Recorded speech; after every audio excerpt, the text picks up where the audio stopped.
ಶ್ರೀಮಂತನ ಕಾರನ್ನು ಒಬ್ಬ ಬಡ ಬಾಲಕ ನೋಡ್ತಾ ನಿಂತಿದ್ದ. ಶ್ರೀಮಂತನಿಗೆ ಅಯ್ಯೋ ಅನ್ನಿಸ್ತು. ಆ ಬಾಲಕನನ್ನು ಕಾರಲ್ಲಿ ಕೂರಿಸ್ಕೊಂಡು ಹೊರಟ. ಬಾ,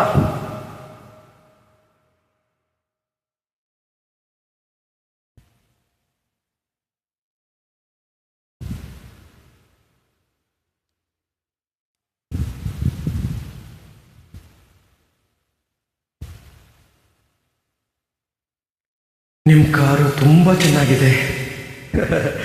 ಗೊತ್ತು, ನನ್ನ ಅಣ್ಣ ನನಗೆ ಗಿಫ್ಟ್ ಕೊಟ್ಟಿದ್ದಾನೆ. ನಿಮ್ಮ ಅಣ್ಣ ಬಹಳನೇ ಒಳ್ಳೆಯವರು. ನನಗೆ ಗೊತ್ತು ನೀನೇನು ಯೋಚನೆ ಮಾಡ್ತಾ ಇದೀಯ ಅಂತ. ಏನು ಸರ್ ಹೇಳಿ, ನಿನಗೂ ಈ ಥರ ಕಾರ್ ಬೇಕು ಅಂತ ತಾನೆ?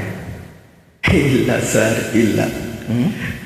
ನನಗೆ ನಿಮ್ಮ ಅಣ್ಣನ ಥರ ಆಗೋ ಆಸೆ. ನನಗೂ ಒಬ್ಬ ತಮ್ಮ ಮತ್ತು ತಂಗಿ ಇದ್ದಾರೆ.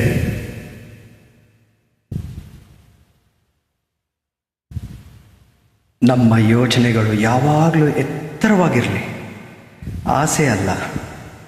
ಅಲ್ವೇ ಬಂಧು?